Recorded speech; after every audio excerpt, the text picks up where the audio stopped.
এখনকার মানুষের হাতে সময় খুব কম, তাই চটজলদি এইভাবে ঘুগনি বানাতে চাইলে প্রেসার কুকারে বানিয়ে ফেলতে পারেন তাড়াতাড়ি। নমস্কার, জগৎবন্ধু কিচেনে সবাইকে স্বাগত। আজকের রেসিপি ঘুগনি। আমি 5 থেকে 6 ঘন্টা মটর ভিজিয়ে রেখেছিলাম ভালোভাবে দিয়ে। এবার দুটো আলু নিয়েছি, দুটো আলুকে এইভাবে ছাড়িয়ে নিয়েছি। আমি আলু দুটিকে মাঝ বরাবর কেটে নেব। এইভাবে আমি মাঝ বরাবর কেটে নিচ্ছি। এবার আমি ধুয়ে ফেলব, মটরের সঙ্গে ভালোভাবে ধুয়ে ফেলব। আমি এখানে দুটো পেঁয়াজ নিয়েছি, দুটো পেঁয়াজকে ভালোভাবে ছাড়িয়ে ধুয়ে নিয়েছি, কেন পেঁয়াজের মধ্যে অনেক ময়লা থাকে, তো পেঁয়াজ ছাড়িয়ে অবশ্যই ধুতে হবে। ধুয়ে আমি এইভাবে কুচি করে নিচ্ছি পেঁয়াজকে। পেঁয়াজ কাটা হয়ে গেল।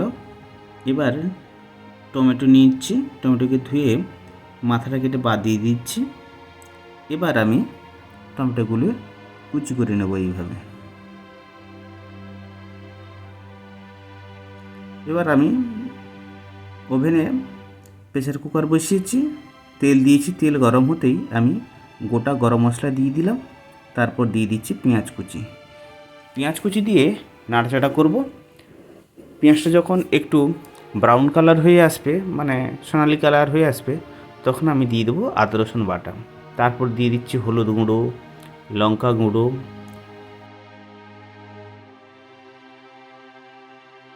আমি এবার দিয়ে দেবো লবণ, দিয়ে দেবো জিরে গুঁড়ো আর ধনে গুঁড়ো দিয়ে দেবো।